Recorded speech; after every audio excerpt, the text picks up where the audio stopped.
Pastor Praveen పగడాల మృతి సహజ మరణం కాదని విజయనగరంలో క్రైస్తవులందరూ ఒకటే నినదించారు. పాస్టర్ ప్రవీణ్ మృతిని నిరసిస్తూ విజయనగరం కలెక్టరేట్ వద్ద క్రైస్తవ అసోసియేషన్ ఆధ్వర్యంలో ధర్నా జరిగింది. పాస్టర్ ప్రవీణ్ పగడాలను ప్రభుత్వమే చంపేసిందని క్రైస్తవ సంఘం ఆరోపించింది. ఈ మేరకు విజయనగరం కలెక్టరేట్ వద్ద క్రైస్తవులందరూ నినదించారు. ప్రవీణ్ మృతి సహజ మరణం కాదని, అన్యాయంగా ప్రవీణ్ గొంతు నొక్కారని నగర క్రైస్తవ సంఘం నేత మనోహర్ ఆరోపించారు. దేవనీ సేవకులందరూ ఆయన ఆత్మశాంతి చేకూరాలని కోరుతున్నామని అన్నారు. ఆయనను అన్యాయంగా చంపేశారని, ఆయన మరణానికి గల కారణాలు మా వద్ద ఉన్నాయని అన్నారు.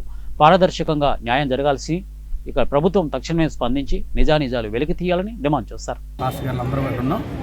ఈ రోజున దైవజనులు ప్రవీణ్ పగడాల గారిని అతి దారుణంగా కిరాతకంగా చంపారు. దాన్ని యాక్సిడెంట్గా చిత్రీకరిస్తున్నారు. చాలా ఆధారాలు ఉన్నాయి. ఆయన చావుకి ఏం కారణాలు ఆధారాలు ఉన్నాయి, కానీ ప్రభుత్వం వారు లేకపోతే పెద్దలు దాన్ని రాస్తున్నారు.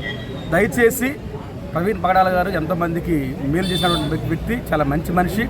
అంతేకాకుండా అనాథ పిల్లలకి ఆశ్రయం ఇచ్చి, అంతేకాకుండా సమాజ సేవ కోసం ఆయన పాటుపడి ప్రయత్నించినటువంటి గొప్ప వ్యక్తిని అన్యాయంగా అక్రమంగా మరి గత దినాల క్రితం ఆయన్ని చంపేశారు.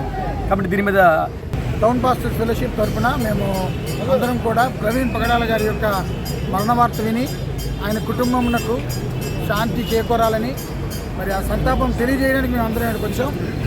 ఈరోజు నిజంగా అది ఒకవేళ యాక్సిడెంట్ అయినప్పటికీ కూడా, లేకపోతే అది హత్య అయినప్పటికీ కూడా ప్రభుత్వం దీని కొరకు ఒక ప్రత్యేకమైన కమిటీని వేసి దాన్ని సంపూర్ణంగా అందరికీ తెలియజేయాలని ప్రత్యేకంగా ఈ మీడియా ద్వారా మీ అందరికీ కూడా మేము తెలియజేస్తాం.